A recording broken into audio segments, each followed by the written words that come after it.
Welcome to the In Early podcast, where I speak to those at the forefront of the digital assets and technology sectors, telling real-life stories, considering the growth and growing pains of the industry, and exploring how blockchain and other technology has made an impact on people's lives. My name is Matt Green, and I head up blockchain, digital assets, and technology disputes at law firm Lawrence Stevens. This week I speak to Sofie Cloots, Senior Policy Advisor at Coinbase and Affiliate Lecturer in Law at the University of Cambridge, teaching distributed ledger technology, digital assets, and decentralized finance, as well as artificial intelligence. I hope you enjoy. Sofie, welcome. Thanks so much, Matt. Great to be here. So this is my third year teaching at the Cambridge University Master Students course. It's part of your course on digital economy. This was predominantly on blockchain, certainly 2 years ago, but there's been more of an upsurge of interest in AI. Can you tell us about the course that you run and largely what students are taught about blockchain, tech and AI? Sure. The main thing I tell the students at the course start is just try to understand why do we have such a different regulatory approach to AI versus blockchain. So when you look at AI, it's all about we have to take advantage of it. This will help us grow our economy. It's great for our companies. And when you look at blockchain, digital assets, like it's bad. Digital assets are it's speculation. That's where people start from, right? That's where people start from. Okay. Like think ahead, think a little bit through why we have this very different regulatory approach. And for them to be able to answer that question, like why do we do that? Is that the right approach? Do we need to change anything? Obviously, students can't answer that before they understand what is AI and what is blockchain. For them, it's a little bit of a daunting task. I think at the beginning, they say, well, I'm a bit afraid. I don't really know anything about it, but I do want to know. It's important to me. And so we go through the technology stack, like what you see as a user when you use AI, when you use ChatGPT. What are the layers of technology behind that? And when we think about regulating AI, where do we actually regulate it? Do we regulate it at the application layer, what you see as a user?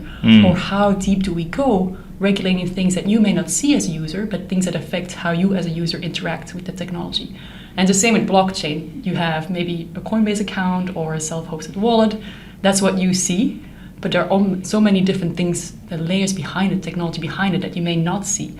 And how do we understand that to be able to understand how you actually regulate those layers that you don't see as a user, but are very much influential in understanding what risks or what benefits you may have as a user. So it's the UX, the user experience, that I think is the starting point for this, because with AI, people just type their prompts in and they can interact with it quite easily. But blockchain, or certainly crypto, has been around for a long time, and people seem to be quite scared of it initially. It was all Silk Road and it was all money laundering. I mean, does that sense come out when you try and teach your students about the differences and how it works? I think so. I think for them, AI, because of ChatGPT and everything else, it's so easy for them to see, okay, this is what it does to me, this is how it can help me. And they come with a very, they come with a preconceived notion of what it is and what they think is so great about it because they've been using it. Digital assets, I think there's more skepticism because they've heard of it. Some of them have maybe played with it, but most of them are too scared to try because indeed they have all these notions. Well, everything bad has been happening, all these scandals, maybe I shouldn't touch it before I understand it. So they have a very different approach, and I think that's the same approach that regulators have. AI, we know this, we know the potential. Blockchain, digital assets, a little bit scary. We see all these scams in the news, so we're not quite sure. So in any case, just learn about it first.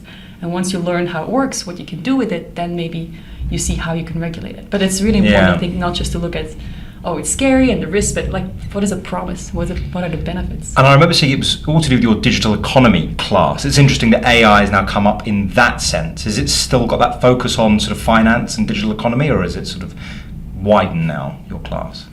I think I tend to widen it. I know that. It's a course for like masters in corporate law students, so students who have corporate law backgrounds, who probably have practiced corporate law, finance, who will go back to it. I try to make a little bit more than just finance, because that's my own interest, but I think it also interests them. Like, what are the broader implications beyond just finance and companies? Like, what does it mean for us as a new generation? What does it mean for the society 20 years from now? Like, if you go through AI, you talk about the paperclip example, like, will AI wipe out humanity? Those are the questions I think that fascinate them. Maybe those are not the questions that are typical legal questions, not at all.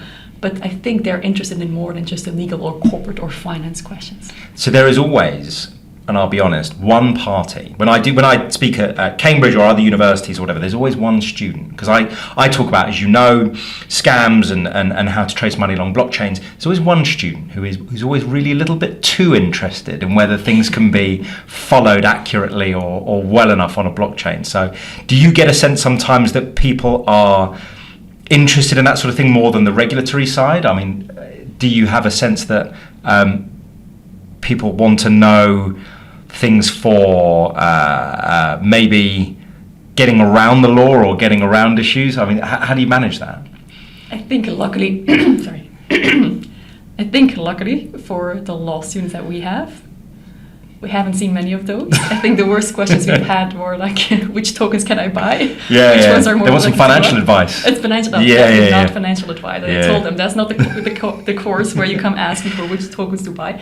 I haven't had many of those students, but I can imagine that's something you really have to be very careful about. In a very small group like ours, it's easier to see, but the ones who are really quiet, taking good notes, you really never know. But I have a lot of trust in the students I've seen so far. It's been less at Cambridge and more at other places where you always get someone who's... Can I just speak to you at the end about how traceable this is? Well, maybe not. Yeah, maybe. Anyway, you're also a member of the advisory panel on the DAO Project of the Law Commission. On the 11th of July 2024, the Law Commission published a scoping paper about decentralized autonomous organizations, or DAOs, which considers how DAOs can be characterized and identifies current issues around DAOs to inform any future law reform or innovation. Can you tell us about your experience on the panel? Yes, it was actually quite easy because all the hard work was done by others from the Law Commission. I think Matthew Kimber, Peter Hunt, they've done the hard work with Sarah Green. I think the panel did a lot of research before even drafting the report. Speaking to a lot of people in the industry, I thought was great, because there's no better way to write a report like this than to just go out and talk to anybody who's actually involved, hands-on in DAOs. So I think they did a really good job, and they spent a lot of time talking to people, which is such a crucial, important first step that we often miss when we talk about policy reports.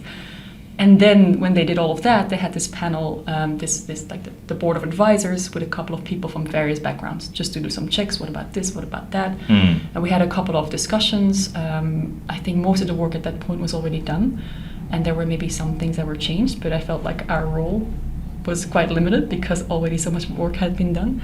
So I feel like all the merit definitely goes to the people who wrote that report and spent the hours and hours interviewing people. Do you remember what the report was about in particular, like, or some of the findings that progressed us as a jurisdiction? I think at that time there was a lot of discussion about these DAOs, like where is it going, how important will they be, and if they're important, what do we do with them? From a legal perspective, how do we classify them? Is this the partnership? Is there any other way for dealing with them than the partnership type of approach, which is not great for DAOs in any respect? And I was trying to find out, okay, within the law that we have, a little bit like the property questions, within the law that we have, where do these DAOs sit? I'm not sure if that is the most relevant question that we have still about DAOs right now. It was important, and it is important, and those questions will come up.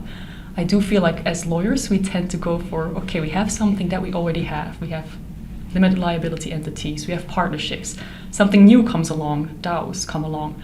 Where does it fit in the toolbox we already have? But I think some of these interesting questions are more almost like sociological. Like, it's a new type of experimenting with human interaction, human cooperation. And we don't necessarily have to think about it only from, can we fit it into a box we already have? But like, why are people doing this? Why is it so interesting to try a new way of interacting with people that doesn't really fit into the box? And I think those to me are the most interesting questions that maybe we haven't spent enough time talking about. Like, why is it that we do this? What is interesting about it? Why do we want to maybe evolve beyond just like the corporate forms that you've had for decades and decades, centuries? Maybe there's something new that we have missed before that we can now explore, and can we just give it a time to explore before we try to squeeze it back into a box? Push it in a square hole in a circular peg. Exactly. I'm going to pause there, just hard cut, because I sometimes get paranoid. I'm sure I'm fine. I haven't pushed record. No, I have. I'm just an idiot. I've had a weird day today where this wasn't working, etc. But anyway, all right, Luke, we'll go in, and that brings us nicely to the next point. The scoping paper was addressed to the government, and the Law Commission notes, and I quote from it: "We identify some of the implications of different structures used by DAOs, and identify situations in which stakeholders involved with such arrangements may be exposed to risk. to raise awareness and encourage participants to consider their exposure, end quote. The language surrounding the paper is quite vague, or so I thought anyway, and largely deals with incorporation of new company structures, including whether the Companies Act 2006 needs to be updated to accommodate DAOs. What was the impact generally of this paper, and do you have any thoughts? Sure. I think there was a lot of excitement at first, the fact that this paper was going to be published, the fact that the Law Commission was even thinking about it. And I think more than that, the people involved, that they were actually genuinely interested in first studying DAOs before coming up with recommendations. So I think there was a lot of interest in saying, okay, wow, there's a serious effort to see how much further we can get with the DAO discussion, rather than saying, okay, it's either a company, but it cannot be, so it's got to be a partnership because you haven't incorporated. And that felt very unsatisfactory. So I think there was a excitement around that paper. After that paper was published, I think we all realize the questions are still the same, like how you qualify something that's new, and is it even worth having a new category? And if you want that new category, what would even be in it? And at the time was just not ripe to really say, okay, we're going to have a new law, and this is how we're going to try to regulate DAOs. We've seen what happened in the US. They did try that, saying we have a DAO-specific law, here's how you do it, and there are always people who say, well, it doesn't work for a DAO, because you're going back to incorporation, the typical director's duties, or fiduciary duties, or the question, should there even be fiduciary duties? And afterwards, obviously, DAOs at the time were really a hype, and we've also seen many difficulties with some of these DAOs and how they've been governed. So DAOs are still there, and DAOs are still very much part of the landscape in Web3, in decentralized finance. So the questions haven't gone away, but maybe the attention to the legal qualification has shifted a little bit from, okay, do we need an entirely new legal entity structure? Do we just squeeze it back into what we already know? Or are there other parts of DAOs and their operations that we can already try to figure out that are maybe more practical? Like, okay, how do you deal with governance tokens? What happens when somebody abuses that power? What happens when you have a group of people and they decide to do something or not do something? How does it all work together? So I feel like discussion has shifted from the big grand strategy of come up with something new and make a law because we need something new to, okay, what are the actual practical questions that we're already dealing with, and how do we solve those problems first before thinking back about the big vision? It's interesting because certainly then more companies or potential clients were coming to me going, hey, we want to incorporate, we want to be a DAO. And the question that I had then in retort was, why? Why would you want to do that? It seems very difficult to me to run an organization by way of a DAO. I don't know whether you've got any thoughts on that. Yes, I do. People still do want a DAO, apparently, and I think often the question is one of ideology or one of regulatory risk. Yeah. When the question is one of regulatory risk, we want to be a DAO because we're just too afraid of ending up in prison if we do something wrong, especially with the US strict treatment. I think that question will change and is already changing. When you see the developments in the US now, what the US Securities and Exchange Commission is looking at, of how to deal with decentralization, how to deal with securities liability, those questions seems like they're being answered or slowly being looked at from a different angle, so that regulatory risk is maybe less now than it was 2-3 years ago, and therefore the regulatory risk of going for, not for an entity, but just going for a DAO because you feel like you have a bit more insulation from liability, that question is shifting, and I think that makes for the outcome that people don't choose for a DAO just to limit their legal liability. People will choose for a DAO for other reasons, and it seems like very much it's still the ideological reason. Like, we want a permissionless system, we want a permissionless network, we want that decentralization, we want other people to participate in our project, and that's why we want a DAO, not just to make sure we don't end up in prison. And I think that's a much more interesting question to ask. Like, if people want that, why do they want that? Why is there that strong belief that we have to have something better than what we already have? We want to go towards decentralization or towards permissionlessness. Why is that so important to this generation or to some people? Well, that's the interesting point, because it seems ideologically that that's an important thing, but carrying out these acts, voting by how many tokens someone's got. In a previous podcast they said by democracy, although I guess it's not, because the more tokens you have, the more voting rights you'll have. So, but it seems like a very difficult way to run a business or run something. So I guess your point is it's about ideology, permissionlessness. That's the driving force behind all this. Not for all, but yeah, definitely for some of the hardcore people. Sorry. When you say hardcore people, we can pause there, Luke. That's all right. Thank you. Just need water. Have some water. See, I'm not used to speaking for so long, and my voice No, you're great. You're great. I'll tell you some horror stories afterwards. But anyway, I'm I'm just going to jump in by asking you a question. Why would people use DAOs? The people I know who use DAOs do so because they really believe that it's not just them making the best decisions, but that if you crowdsource decisions to some extent, that you actually end up with a better project. So you have a team that says, okay, this is the initial thought we have, this is how we're going to build this initially, but we think that many of our major users will actually give us great ideas that maybe we won't come up with ourselves. And of course, you can always have those users informally tell you, hey, we want this product feature, hey, what about that? And that's one way of running a business, and for some teams that works really well. And there are others who say, well, actually, we are very eager to get this thing off the ground, but once the thing is off the ground, why don't we just allow those who are most interacting with it, most interested in it, and using it all the time, why don't we give them some control or influence or just like some decision-making power? The voting rights, isn't it, really? It's a voice, yeah. It's a voting rights, but it's more of that, it's like a voice. Can you air what you think? Can you do that in public forum? Can you have other people come and discuss with it? At some point, it becomes obviously like the voting as well. But it feels like it's more than just voting. It's about, can you have the public discussion where things should be going? And maybe that discussion is monopolized by a few loud voices. But sometimes you also see great ideas being discussed in the open in a way that we haven't seen before in traditional companies. So I can see why that is exciting when you have that kind of discussion out in the open rather than behind the scenes with a couple of people and nobody else really knows what's going on. I remember coming to Cambridge and speaking on a panel with a few people, and one of the big topics was, I think it was mango markets, where it was a DAO that essentially got hacked and then all the voting rights were taken by one individual. Is that, or does that sort of thing put people off running DAOs? Absolutely. I think that's not decentralized at all, and that's a whole question that we have. We'll come to that, won't we?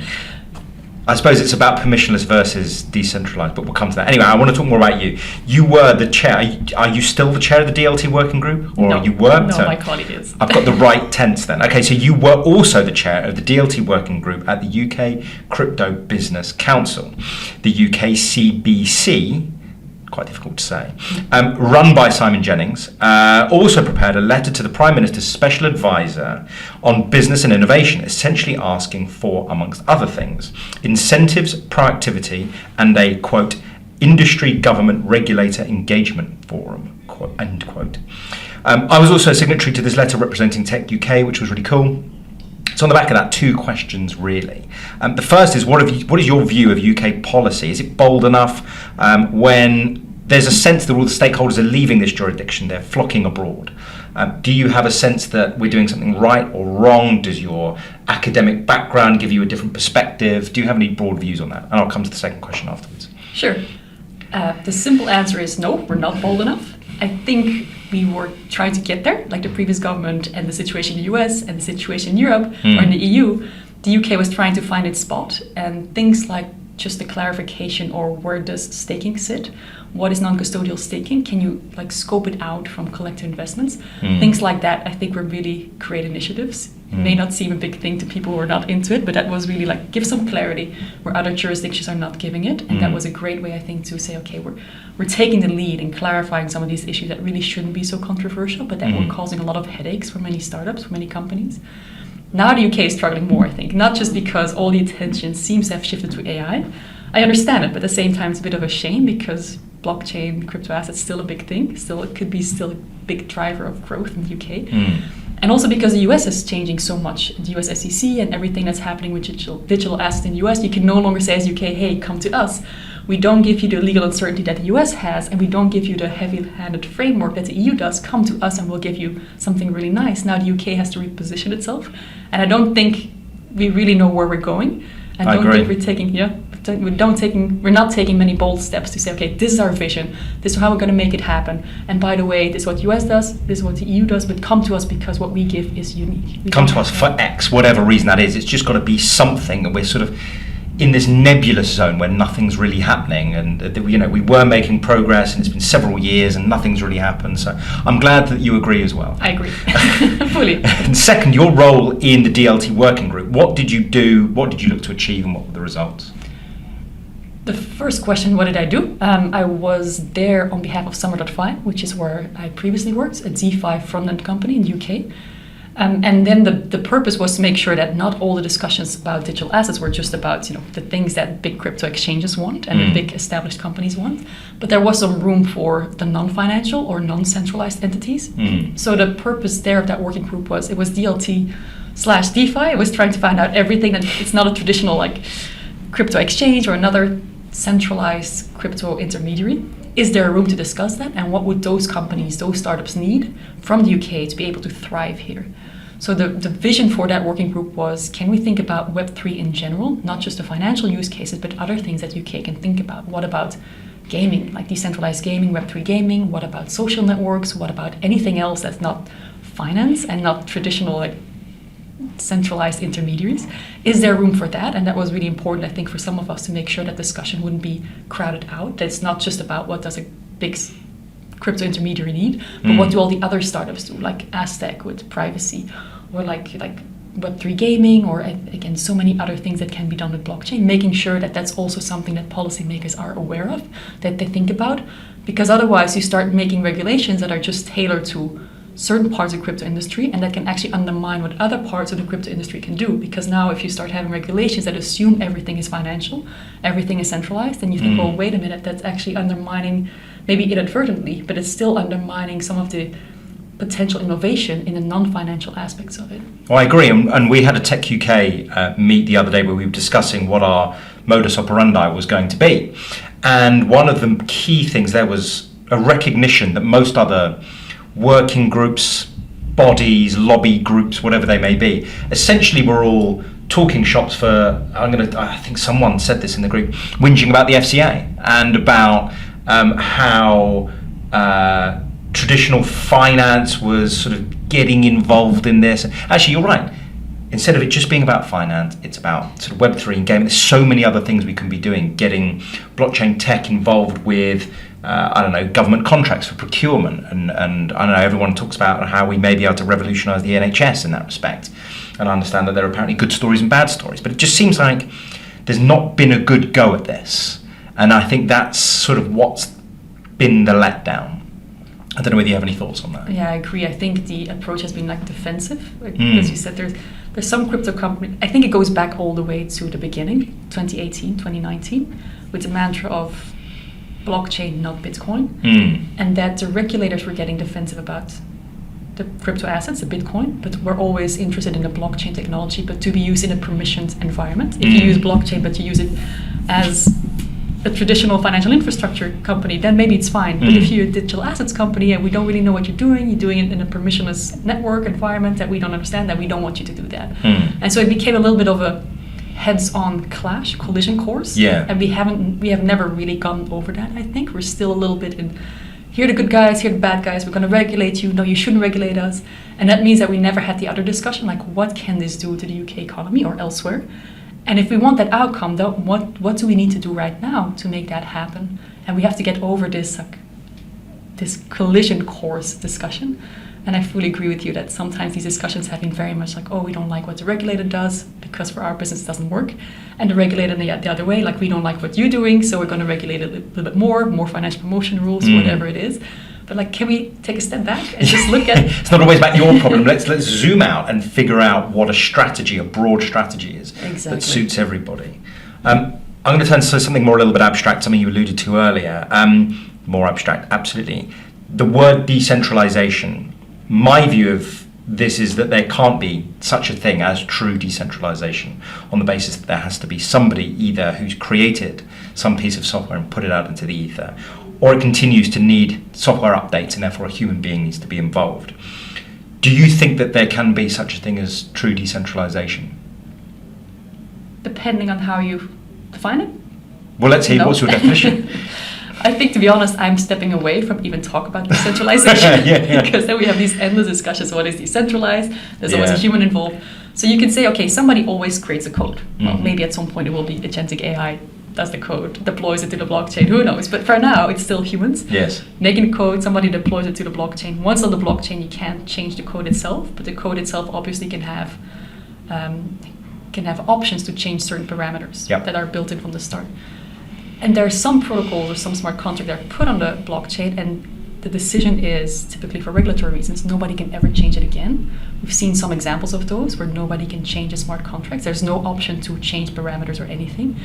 And that typically hasn't been a great user experience. That typically hasn't been great for people actually using it because things come up. There are bugs, there are things that should be changed. And if you say for regulatory reasons or for other reasons, nobody can touch anything anymore once these smart contracts live on chain, it's not great. So if we can get rid of the regulatory question, like why do we need to do this to keep ourselves out of prison and think what is now best actually for the people using this? Yes. Then there will be people indeed intervening at some point. There will be people say, actually, we should change this parameter, or why don't we do it that way? Or we found that the technology is advanced and now we can incorporate something that we haven't thought about before because it simply didn't exist 2 years ago. Yes. And at that point, obviously, there will always be people involved. But I think when we keep talking about decentralization, and I'm very guilty of that because I often refer to decentralized finance, DeFi, I think we've made a circular reasoning where if you start talking about decentralization, you look for anything that could be centralized and say, aha, see? It's not that. It's not that, because Yeah. there is somebody who does something that could be centralized. Yeah. And I think that is the fault also of us as an industry, I think, to talk about decentralization. And that's why I like the term permissionless more, because it's true, some people can do certain things, but it's done in the way that the community agreed to. Of course, if you say, well, somebody can just unilaterally change things, to me, that's not even decentralization. But it can be that you say a group of people, whoever they're decided who they will be or whatever the process is, but there is a process that's foreseen, that's shared, that should be transparent, that shouldn't be just one person or a group of people that together decide at the expense of everybody else. But there are different ways of saying we share some kind of community governance powers, or even like it's like rights, isn't it? It's almost like voting rights, or they've done it by consensus. By consensus or whatever mechanism it is. Yeah. And once it's there, I don't think that necessarily the fact that somebody can do something means it's not decentralized, or that we say the conclusion then is it's centralized, therefore it's already something we know. So we just squish it back into the box that we know. I think it's still something special. And the special thing is that, yes, people can change things, but all of that can be done in a permissionless way or in a much more transparent way. So yes, people can do certain things, and depending on who can do what, with what permissions, that could be very much centralized, traditional intermediary. But it can be that that procedure is so different from what we know that it's still different enough to say, actually, this is a category on its own and something that's precious, because anybody can still see what's happening, anybody can participate in that process, anybody can follow up, has it been done, has it not been done? And then you come into the jargon, I think, of permissionless more than decentralized. And to me, that's a much more interesting discussion, because it's not necessarily because somebody can do something that they should be made a regulatory hook. And that's often where we ended up, I think, saying, well, if anybody can do anything, it's a centralization hook, and therefore they should be held liable if anything goes wrong. Versus, okay, who can do what? Yeah. What are the roles? Maybe the role of doing something means actually safeguarding users in the end. And do you actually want to? Should they be held liable? And those are two different discussions, but it feels like we've gone around a little bit in circles saying anybody who could be held liable should be held liable. And I think that it's very heavy-handed, isn't it? It's very heavy-handed. Yeah. It's interesting because, again, I had a call with a potential client the other day, and they said, "Oh, we sort of don't.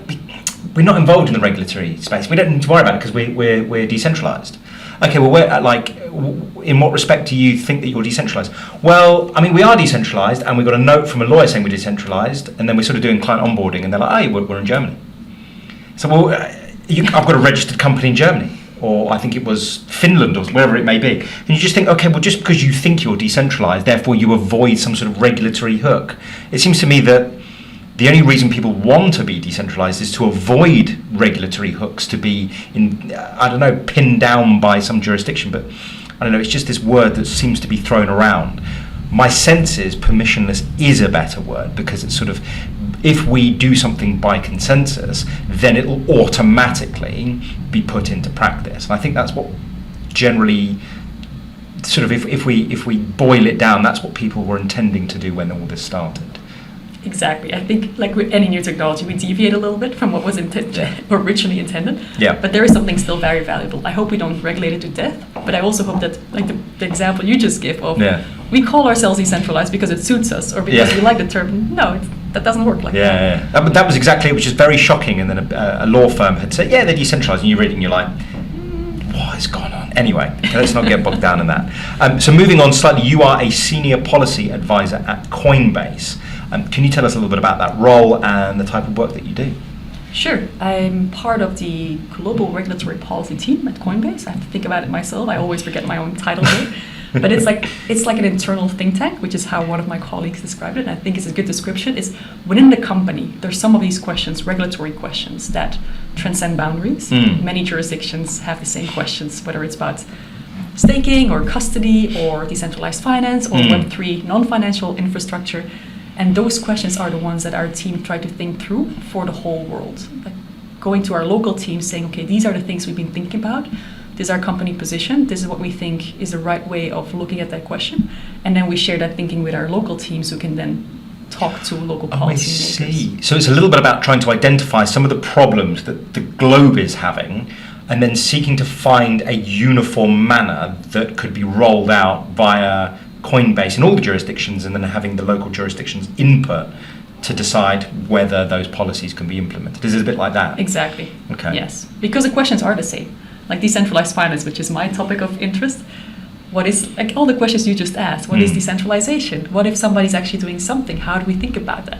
Self-hosted wallets, how do we think about that? Infrastructure, something else, like how do we regulate that? These are questions that many people, for good reasons, have all over the world. And we try to say, okay, this is how you should think about it, this is how it actually works, and if it works that way, then these are the questions that follow from it. And maybe some other questions that you've been thinking about it may not be the most relevant questions, or may be very relevant, and this is how we think we should try to answer that question.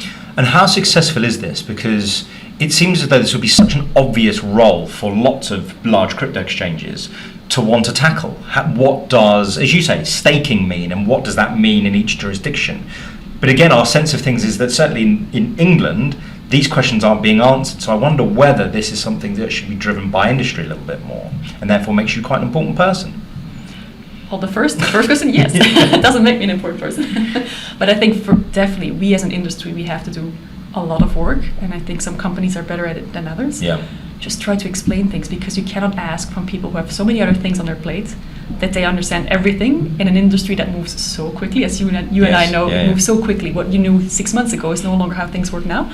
So I think that industry definitely has such an important role to play, saying, okay, what is your concern? Okay, this is how we think about it. Here's a primer, here's a technological overview of how it actually works. The learning materials, the educational materials. For some of these regulators, they've become quite advanced. They've spent a lot of time and they build out their teams over the past few years, and they know quite a bit. And maybe the newer questions or the newer technological developments, these are still up to us as an industry to explain, actually now this is where we are. These are the solutions industry has already been working on, and this is now what the focus is for us in practice. What you're talking about, maybe that was an issue, like proof of work was an issue for Bitcoin, but obviously no longer is a question for Ethereum. And if we see these same questions come up, we think, okay, can we just update the discussion a little bit, because it's now 2025. And are you particularly impressed with some, or can you name some jurisdictions or regulators that you're particularly impressed with, who you feel as though are moving at a good pace? It depends on at what level we speak. If we think about their technical understanding, there are quite a few, I think, that really have upped their level, that have really built out their teams. That doesn't necessarily mean that the policy decisions they make are the ones that I would make. I can say it that way. But I think now in the US SEC, if you look at Hester Peirce, Commissioner Hester Peirce, she's been delving into some of these issues for a long time. She knows what the technical questions are to ask before you start regulating. And the way they go about it now is saying, okay, here are 50 questions for the industry. Come to us, talk to us, explain to us how things work, and also secondly, how we should regulate this, how it's currently regulated, where the gaps are.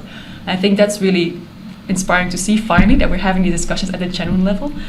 And I think some other jurisdictions have they build out good expertise, yet the tendency is still to say, okay, we understand most of it, but we still want to regulate it as if it was traditional finance or as if it was something that we know.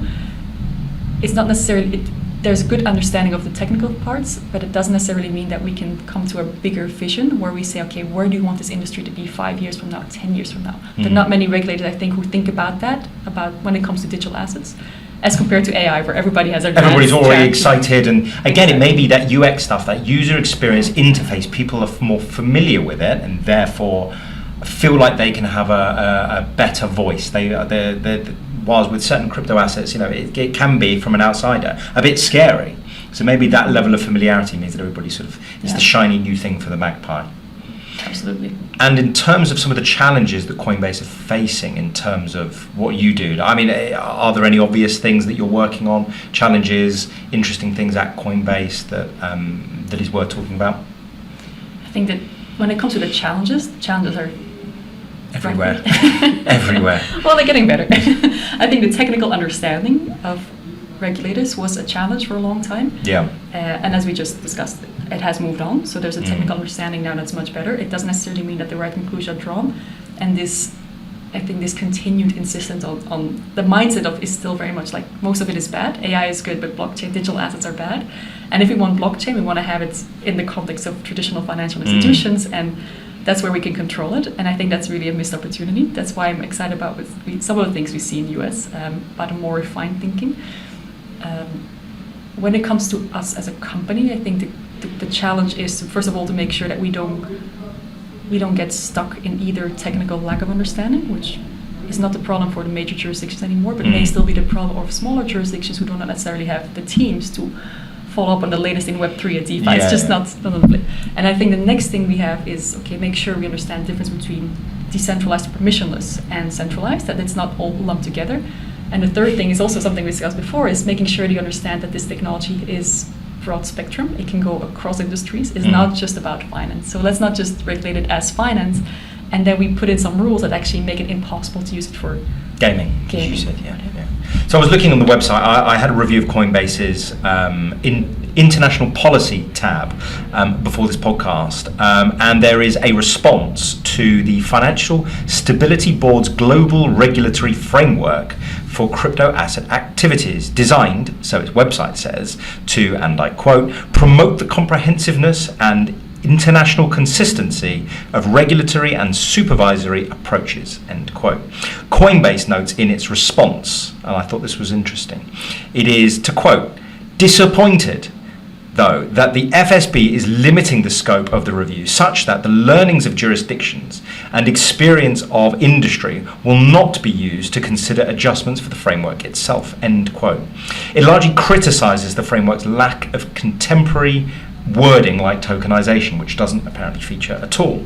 It fails to consider that technology is quickly evolving, and Coinbase state that it is worth criticizing that there is little implementation on ground level. I don't know whether this was something that you were a part of at Coinbase, but certainly, and I'm going to try and say it again in one breath, the Financial Stability Board's global regulatory framework for crypto asset activities. Do you have any thoughts on this? Yes, I do.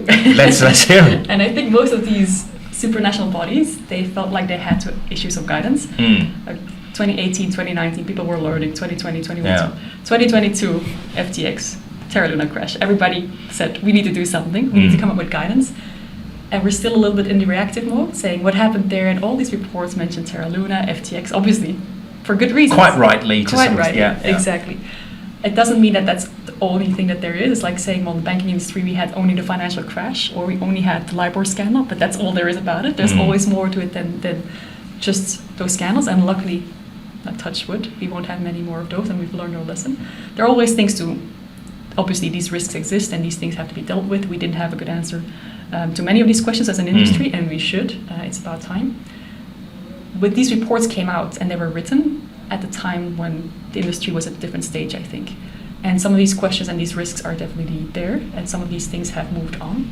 So when we look at the world in 2025, there's now a lot of, I think, hype, or definitely a lot of interest in tokenization. And it's hard to have tokenization on chain without stablecoins and money on chain.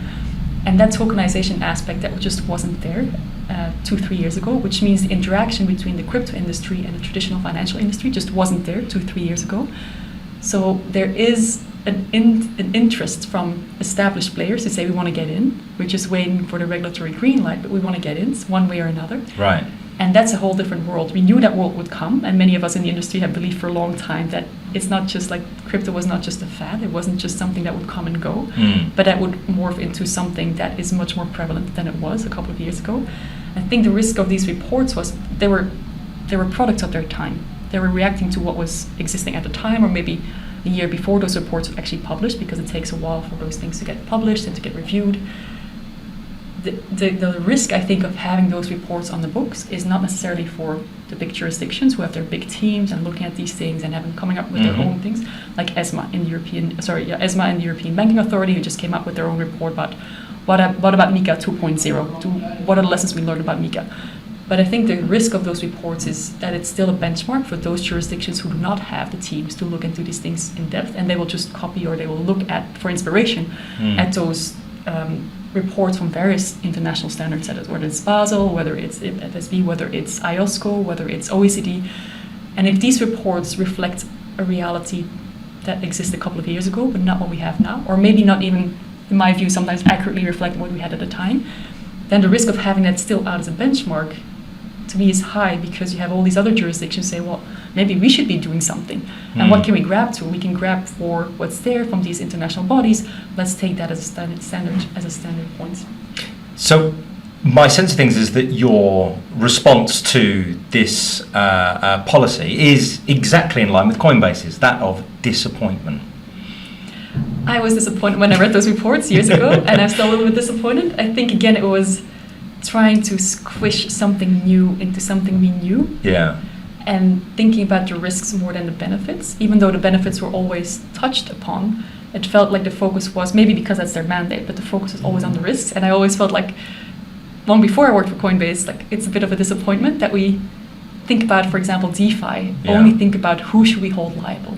And that was the only discussion we were so preoccupied with. So I hope that we see now, well, actually, there's a lot of promise, the things we maybe have acknowledged in theory, but now we're seeing it play out, whether it's for more decentralized social media or something else, but there is that promise. Yeah. And when we think about that promise, again, if we want to end up there, where do we start now to say, okay, what are the things we should be thinking about? What is the bigger vision? And then we have reports that fit into that bigger vision, rather than reports that say, there was something that happened last year, we should never let that happen again. So instead of being reactionary, there needs to be a grand vision. This is my sense of maybe what you're suggesting, a grand vision of something, a strategy, an end goal in 10 years. And yes, we have to be reactionary to things, bad actors along the way. But ultimately, it is implementing a sort of grand vision in a sort of step-by-step process that allows you to consistently update those reports, or whatever it may be, thought leadership or policies, because things move so quick. Exactly. And I think if we as an industry also have to say, if we don't like what you write, here's our alternative, and this is why we think you should think about it that way. We can't just say, oh, we don't like it. Yeah, it's not very helpful to just criticize and then walk away. No. So what's the answer to this then? Because it was certainly, as Coinbase said, not even an air, it was an overwhelming disappointment, and they talked about the fact that there was no tokenization. What, in your mind, would be a good answer to this? To the FSB report? Yeah. I think one answer would be just play with it. Like if even the regulators, like in some regulators, they can't even touch crypto for whatever reasons, there's a policy, but if you're a regulator of securities, you can still touch securities. And there's a good reason, because, okay, there's some disclosures, conflicts of interest, you have to take care of that, we're used to that, we have practices for that. If you actually engage with something, you start understanding it better. And when you understand it better, you see both the promise and the risks, and you start seeing solutions.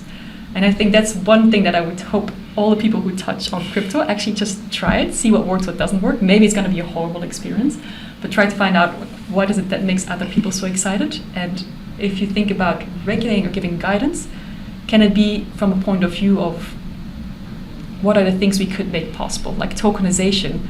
Is it something we actually want? Because we often talk about like the slowness of payments or the slowness of settlements to T+1 for settling financial instruments, maybe T+1 takes a day, 2 days, 3 days before things settle in the traditional financial world. Is that something we want to improve? And if so, how do we do it? And maybe this is an opportunity. So for me, these questions that these supranational bodies have raised are often questions within their mandates, like looking at the risk to financial stability, the risk to investors, and those are all fine. These are risks we have to address. I also want to make sure that we see the other side, which is if we talk about improving things in the world, whether it's a better financial sector that's either more resilient or more user-friendly or lowers the cost or has more competition. If we want more competition, how do we do that? And is this one way, maybe with blockchain, with tokenization, whatever it is that a way to say, here are regulatory aims, and some of this technology, whether it's AI, whether it's blockchain, whether it's something else, some of these technologies may help us achieve those regulatory aims. They're not just threats.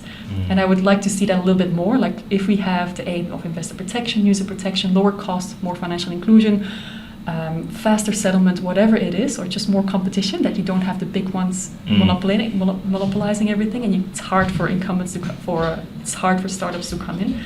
If that's what we want, is there something in this new technology, whatever that new technology is, that can help achieve it? So that's something what I would like to see, and I think that's where tokenization, maybe stable coins come in, where they say, okay, where we look at a certain infrastructure and say, can we do better?